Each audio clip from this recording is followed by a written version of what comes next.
Y bueno, mis queridos maestros, les comentaba yo que en las personas con autismo tienen diferencias en el desarrollo de la corteza cerebral.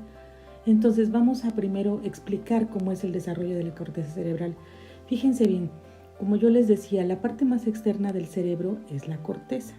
Entonces, cuando vemos un cerebro, por lo regular, lo único que vemos es la corteza, no estas imágenes que nos muestran por ahí. Bueno, si nosotros cortáramos esa corteza, podríamos ver que se divide en 6 capas. Entonces, aquí tenemos una microfotografía de las capas de la corteza cerebral y en el inciso A podemos ver cómo se ve la corteza cerebral al mes de nacimiento.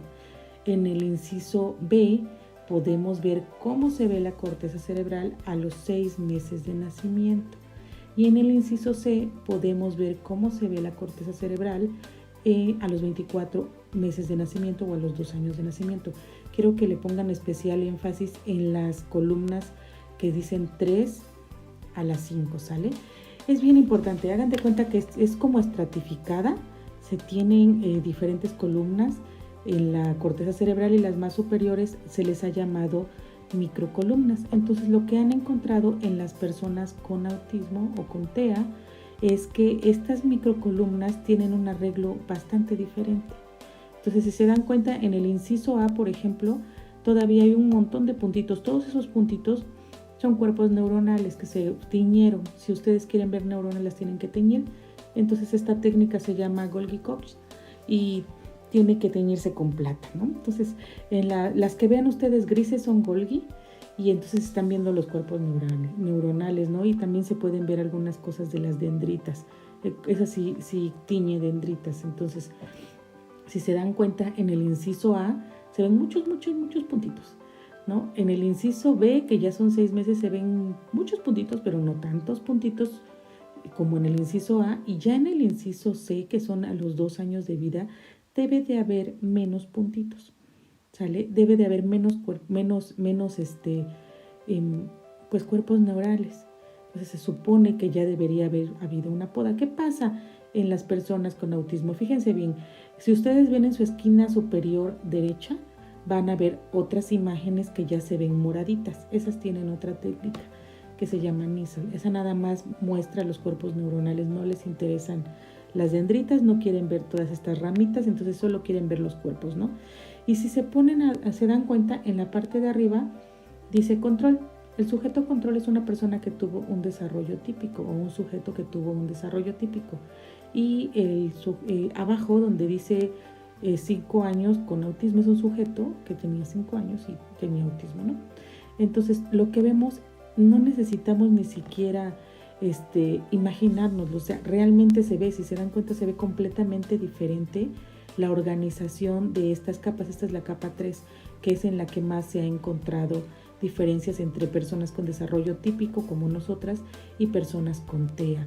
¿Esto por qué es importante? Bueno, porque la corteza está muy implicada en muchísimas cosas y también todo esto que les estaba yo diciendo tiene que ver con la migración. Hagan de cuenta que las neuronas tienen que irse trepando, tienen que migrar por las capas ahí, ¿no? Como si fueran unas enredaderas.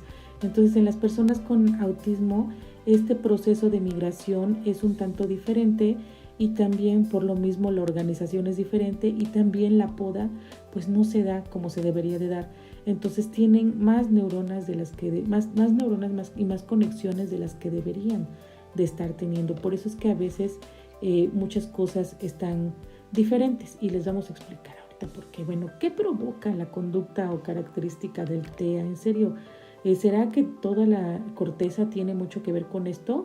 Pues puede ser, pero no solo es la corteza, sino son otras áreas implicadas. Entonces vamos a desglosar esta conducta que seguramente ustedes han visto mejor y que conocen muchas veces. Ya nada más la vamos a poner desde el punto de vista de la neurobiología, pero vamos a desglosarla un poquito. Fíjense bien, lo que tiene que ver con la conducta social. ¿Qué áreas están implicadas en la conducta social? Fíjense bien, hay una corteza que es la corteza orbitofrontal y quiero que por favor se centren en todo lo que es las áreas azules. Entonces, la corteza orbitofrontal está implicada y está diferente en las personas con autismo, la corteza cingulada, el giro fusiforme, el círculo superior temporal, las neuronas espejo de la amígdala. O sea, yo estoy impresionada y me encanta la amígdala.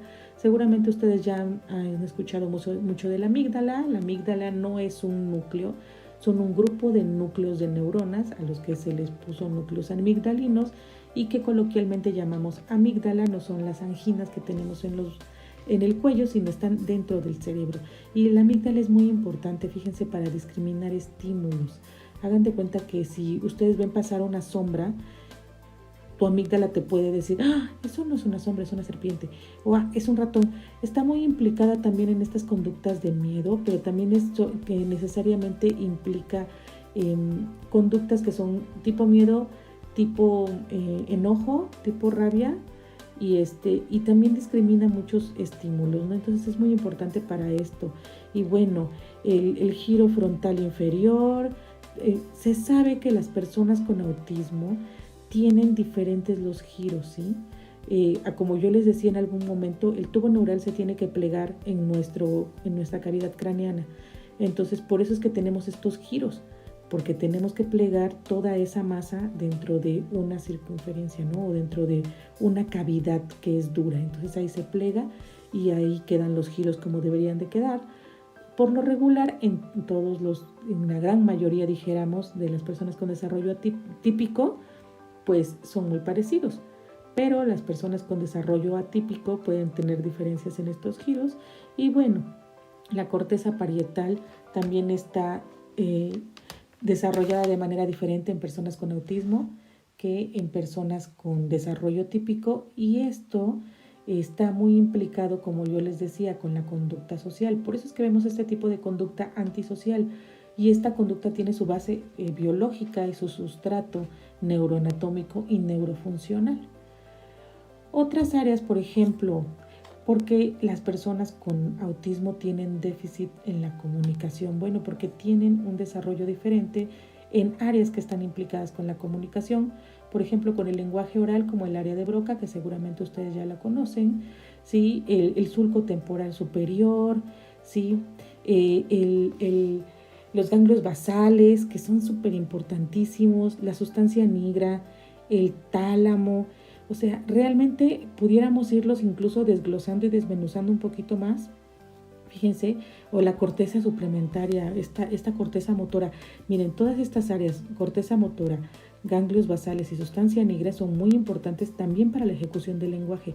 Una cosa es que el cerebro diga, debes de hablar, y otra cosa que te diga cómo debes de hablar, cómo debes de mover la lengua.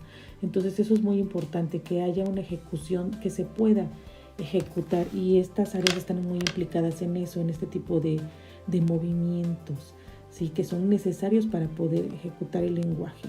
Y como les decía, el tálamo, seguramente ya escucharon del tálamo, de hecho lo escucharon en la conferencia. Bueno, pues es como un relevo, ¿no? Es como el cadenero que se pone afuera del antro y te dice, tú sí entras y tú no entras, ¿no? Pues él es el que dice quién va a la corteza y quién no va a la corteza. Entonces, por eso es que también está implicado en esto, en estas cosas de la comunicación. Y bueno, el núcleo pontino del cerebelo. A mí me causa mucha extrañeza que solamente se mencione el cerebelo en la mayoría de los trabajos. Claro que ya hay más que mencionan más el papel del cerebelo en otras cosas, pero no, el cerebelo no nada más es comunicación y lenguaje, sino tiene muchas más cosas que ver con los vínculos afectivos, tiene que ver con el aprendizaje. Entonces aquí solamente lo mencionan con la comunicación, para los déficits de comunicación, pero en realidad está implicado en otras cosas, pero pues también está en esto. Fíjense bien, otras áreas que también están implicadas. En esto que vemos esas conductas repetitivas, incluso en las estereotipas, bueno, pues la corteza orbitofrontal es muy, muy importante, la corteza cingulada y nuevamente los ganglios basales, y yo diría también que la sustancia negra, ¿sí? Y bueno, el tálamo, que es un área prácticamente de relevo, ¿no? Pero en realidad es muy importante, fíjense bien, cuando hay, y también aquí está implicado el cerebelo. ¿no? Entonces, bueno, este trabajo es del 2007, es muy bueno. Sin embargo, yo creo que dejó de lado el cerebelo en esta parte porque el cerebelo controla los movimientos finos, ¿sí? Y personas que tienen un desarrollo atípico, como las personas con autismo que tienen un desarrollo atípico del cerebelo, también tienen problemas de tener movimientos repetitivos, ¿no? Entonces también están implicados en eso. Entonces realmente, si se dan cuenta, esas conductas que nosotros estamos viendo en las personas con autismo tienen un sustrato biológico y tienen un sustrato neural. Entonces es muy importante que lo tomemos en cuenta, porque no es porque ellos quieran hacer las cosas como quieren o como las hacen, o que quieran estarse moviendo a cada rato, ¿no? Cada 5 segundos, cada segundo pegándose. No, es que en realidad su sistema está funcionando así y les está haciendo hacer eso. Entonces yo les decía que hay un área que está completamente implicada en todos estos procesos y es el cerebelo. Entonces me gustaría que ahondáramos más en el tema sobre el cerebelo y el teatro. Esto es en niños. Ahora sí estoy diciendo niños porque estos estudios están realizados en niños. Fíjense que en niños con autismo la complejidad del cerebelo está reducida, pero solo en el lado derecho. Es muy importante que sepan que nosotros del lado derecho y del lado izquierdo deberíamos de tener las mismas zonas y los mismos tamaños. Por lo regular, por ejemplo, yo cuando estaba en el laboratorio y tenía que cortar un cerebro, ya sabía que si un lado me salía diferente es porque lo había cortado mal, ¿no? Yo trabajo con modelos animales, entonces por eso corto cerebros. Pero fíjense bien, en este estudio me encantó porque los escáneres mostraron que los niños con TEA tenían una superficie significativamente más plana en el lado derecho del cerebelo, un área implicada en el proceso del lenguaje, como ya habíamos hablado. Y bueno, tener un cerebelo más plano también se asocia con diferencias en las capacidades de pensamiento y de comunicación que con frecuencia se ven afectadas. Ok, entonces ya estamos viendo que en realidad en humanos ya no nada más es lo que yo les muestro en mis modelos animales o en mis modelos estos del libro. No, esto es un estudio en humanos. Entonces se ha encontrado esto. ¿Por qué es que hay una diferencia en la complejidad del cerebelo? De verdad que a mí me impacta todo esto, ¿no? ¿Cómo es posible que una parte sea más aplanada? Aquí, por ejemplo, estamos viendo que esta parte es el lado izquierdo y si lo vemos está un poquito más gordito. Pero aquí estamos viendo desde el lado derecho. Entonces si vemos, se dan cuenta que está como más aplanado, como que le falta, como que la imagen es diferente, ¿no? En realidad, ¿y qué está pasando? Pues bueno, es que hay un desarrollo atípico del cerebelo y esto puede pasar por muchos factores, como los que acabábamos de ver, que a lo mejor no migró bien, como todos estos factores o los insultos ambientales que yo les mencionaba. Y unos de esos insultos ambientales, pues bueno, pueden ser el ácido valproico, puede ser, que es con el que más se sabe, fíjense, que tiene efectos en el cerebelo. Entonces, bueno, otra cosa, fíjense, los niños con autismo tienen un desarrollo atípico del cerebelo. Estos son los valores, hagan de cuenta que habían puesto el lado derecho del cerebelo y lo vieron entre participantes que tienen un desarrollo típico, que son los que están los puntitos en verde, y los participantes que tienen desarrollo atípico con autismo, que son los puntitos en morado o azul, como lo vean ustedes. Entonces, realmente se puede ver que son diferentes, ¿sí? ¿Por qué? Pues todavía no lo sabemos, pero podemos tal vez inferirlo con otros trabajos más adelante. Entonces pudiéramos ver que tienen una superficie menor, ¿sale? Y bueno, el aumento de la complejidad estructural del cerebelo podría mejorar el aprendizaje implícito en los niños con desarrollo atípico. Pues sí. Sí, también no todo es malo. También algunas personas tienen un aumento en la complejidad estructural del cerebelo, porque como les decía, también a veces tienen muchísimas sinapsis de más. Entonces, eso es una cosa. Y la otra es que, bueno, no todo está perdido. En realidad, ¿se acuerdan de que cuando estábamos embarazadas, bueno, las personas que hemos tenido hijos, cuando están embarazadas les dicen, toma ácido fólico? Pues sí, es que es muy importante el ácido fólico. Y pareciera como algo común, ya muy visto, muy X, ¿no? Pero en realidad, miren, este trabajo me encantó y me gustó mucho porque es una alternativa muy viable que ya se tiene en sector salud y que debería de conocer la mayoría de la gente. Entre todas las cosas que neuroprotege el ácido fólico, pues también ayuda. Fíjense bien, como yo les decía, el ácido valproico es un medicamento que se les ha dado mucho a las mujeres que tenían o a las personas que tienen epilepsia, y algunos otros antiepilépticos también se les dan. Bueno, en la época de los 50 se encontró que había una gran incidencia de niños con autismo que sus mamás habían tomado ácido valproico porque tenían epilepsia. Entonces, de ahí se ha vuelto como incluso un modelo de estudio de el autismo. Entonces, hagan de cuenta que esto que les voy a mostrar yo es con modelos animales. ¿Qué pasa para poder recrear ciertas características del autismo en un modelo animal? Lo que se hace es que pues, se hace un insulto ambiental a través del ácido valproico en la madre gestante y los críos nacen con características autistas. Entonces, lo que estamos viendo acá son las capas del cerebelo. Como yo les decía, el cerebelo tiene varias capas, principalmente estas tres, más bien las tres. Y bueno, la capa de abajo vamos a ver qué es la capa granular, que son las células granulares. La capa de en medio, la que tiene esas flechitas, son la capa de células de Purkinje. Y la de arriba es la capa molecular. Entonces podemos ver cómo en el que dice control o dice típico, pues está muy bien esclarecido qué capa está en qué parte, ¿no? Pero si nos vamos a donde dice ABP, que es a los individuos que fueron expuestos al ácido valproico durante su gestación, durante su neurodesarrollo, en realidad vemos que la estratificación no está igual que en el sujeto control.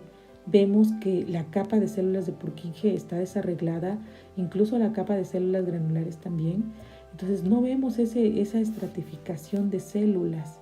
Sin embargo, fíjense bien, el que dice ABP más ácido fólico, que fue un sujeto que cuando estaba gestante, la mamá le inyectaron ácido valproico, pero también le dieron a tomar ácido fólico. Fíjense cómo en realidad esto llega a ser muy similar al desarrollo típico.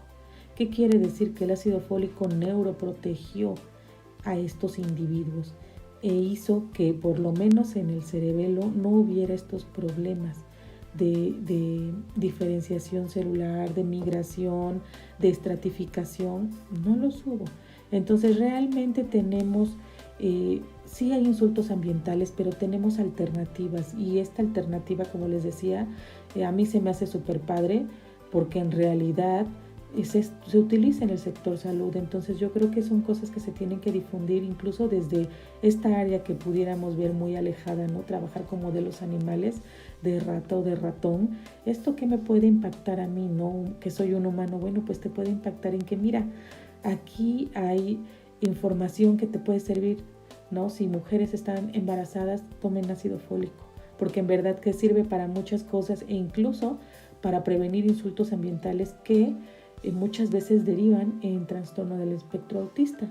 Entonces, la verdad es que me dio muchísimo gusto poderles hacer este video. Espero que les haya gustado, espero que haya sido claro, y bueno, pues más adelante me gustaría mucho verlos en modalidad presencial. Les mando un abrazo y aquí tienen este material para que lo puedan consultar las veces que quieran, y hasta luego, les mando un saludo.